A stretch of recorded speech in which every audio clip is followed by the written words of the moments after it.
দেশের বাইরে আসার পর থেকে শুধুমাত্র মাংস আর ডিম এইটাই অল্টারনেট করে করে খেয়ে গেছি। মাঝে মধ্যে স্যামন মাছ খেয়েছি, কিন্তু তাহলেও মাংস আর ডিমটাই সব থেকে বেশি খাওয়া হয়েছে। তাই মনে হলো এই একটা সপ্তাহের জন্য পুরোপুরি নিরামিষ খাওয়া দাওয়া করব। আজকের মেনুতে ছিল ভাত, মুসুরির ডাল, কুমড়ো ভাজা, আলু ফুলকপি কড়াইশুঁটি দিয়ে একটা তরকারি আর এক টুকরো লেবু।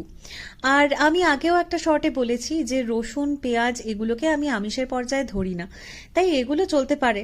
নয়তো আবার ডাল রান্না করতে গেলে এগুলো না দিয়ে কি করেই বা করব, বা কোনো তরকারিতে যদি আদা রসুন বাটা পেঁয়াজ বাটা এগুলো না দিই তাহলে কেমন যেন খাপছাড়া হয়ে দাঁড়াবে। সেই জন্য এই জিনিসগুলো থাকবে। তবে বাকি মাংস ডিম অথবা মাছ কোনোটাই এক সপ্তাহের জন্য খাবো না।